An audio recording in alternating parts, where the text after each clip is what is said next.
Hi there, so this is a quick tutorial on how to get set up with Deepscope Desktop for the veterinary version. So when you installing the app, you'll be asked to log in with the email and the password that you got in your email, and you're going to click sign in. And once you sign in, you're going to come to the main screen. It may take a while to download all of the modules, don't have it too much.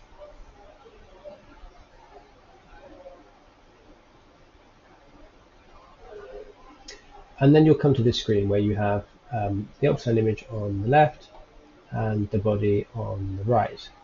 You have the depth controller here on the left, and on the right, this is your body. The first thing you want to do is click somewhere on the surface of the body.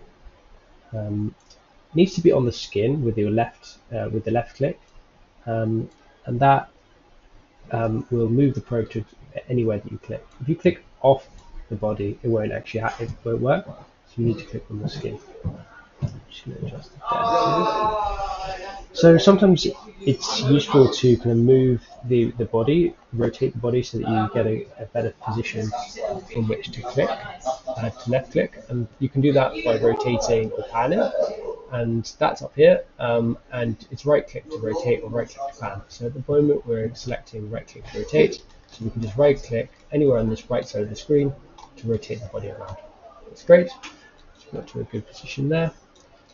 And then you can right click to pan if you need to look at a different part of the body. You can also zoom in, zoom out with the roller ball on your mouse, or with two fingers on your trackpad. Once you got to a reasonable position, I think we're in a good position there. You can orientate the probe, and that comes in the probe orientation section here. So you can rotate like this, you can fan like this, or you can rock like that. You have to click on the little blue icon and drag at the moment.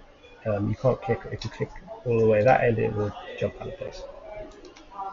So once you've got to a good position, I think we're in a reasonable place, click on anatomy options, and that's where you can explore the different modes that we have. We have several different settings. We have a setting with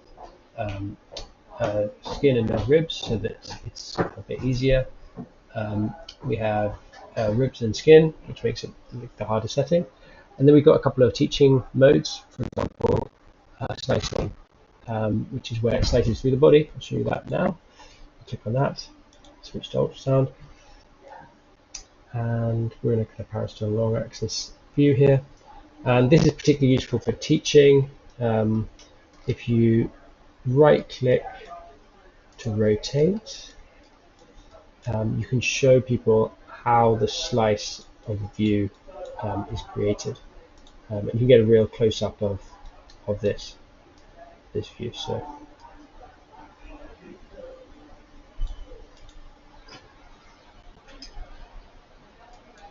So the next thing we've also got a few pathologies. So if we click on the pathologies, we zoom out, back to a good view.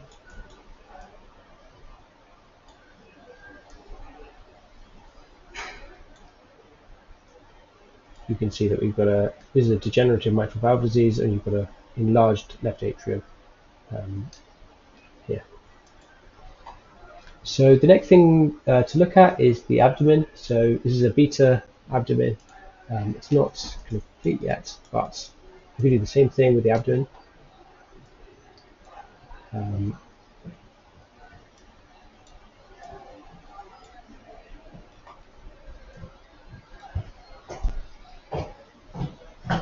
So in this model, it's very useful to have the pan, right click to pan to get down and to see the bladder and stuff like that. So yeah, that's that. And then the final thing is a new setting where we've added a way to kind of control only for abdomen all of the tissues that are showing. So you can actually, so we'll switch on the skeleton, and then we'll leave everything off, and we'll only switch on the spleen. The spleen capsule here, and we'll put on the circulatory system because then the ultrasound will look better. And we can switch off the skin. And we can put slicing top. Okay, and then you don't click the cross, you click switch to ultrasound.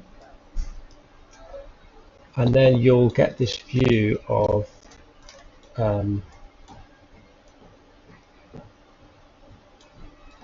just those tissues. So you can isolate the different tissues you want. So there we can see the spleen, and we can see the vasculature, how they kind of relate to each other. So back out, see what we can do. You can also switch things like a linear probe, so we can switch that. Switch to a linear probe.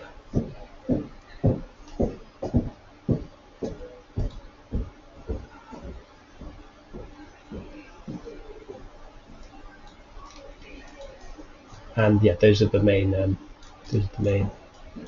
options.